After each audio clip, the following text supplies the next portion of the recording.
అసలు ఏ పోలీసు కానీ ఎవ్వరూ నాకు వరకు అసలు నన్ను కలవలేదు, నాతో ఏం చెప్పలేదు. నాకు చెప్పిందల్లా అది పైగా మా మేనేజ్మెంట్ సైడ్ నుంచి వాళ్ళు మా వాళ్ళు వచ్చి చెప్పింది ఏంటంటే, సార్ బయట ఓవర్ క్రౌడ్ అవుతుంది, మీరు దయచేసి వెళ్ళిపోండి అని చెప్పారు. వాళ్ళ పోలీసు వాళ్ళందరూ బయట చాలా మందికి ప్రాబ్లం అవుతుంది సార్, ఓవర్ క్రౌడ్ అవుతుంది, మీరు వెళ్ళిపోండి అంటే నేను వెళ్ళిపోయా. సినిమా స్టార్ట్ అయిన కొంచెంసేపు నేను వెళ్ళిపోయా.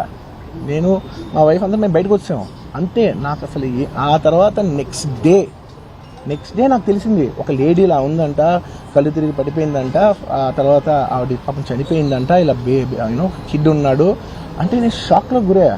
అంటే నాకు తెలియదు అసలు, నెక్స్ట్ డే వరకు నాకు అసలు తెలియదు. I had no idea. ఎందుకంటే నేను నా పిల్లోనే పక్కన పెట్టుకున్నా, నా వైఫ్, నా కొడుకు, నా కూతురు థియేటర్లోనే ఉన్నారు. నాకు తెలియదు.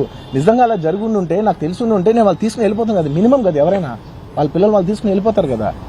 నాకు తెలియని కూడా తెలియదు. సరే పిల్లలు వాళ్ళు చూసుకుంటారు, మనం వెళ్ళిపోతే క్రౌడ్ క్లియర్ అయిపోతే, ప్రాబ్లమ్ సాల్వ్ అయిపోతే నేను వదిలేసి వెళ్ళిపోయా. అలాంటిది నాకు తెలిసి కూడా నేను సినిమా చూస్తూ ఉన్నాను, ఇలాంటి ఫాల్స్ అలిగేషన్స్ వస్తే చాలా బాధ వేస్తుంది.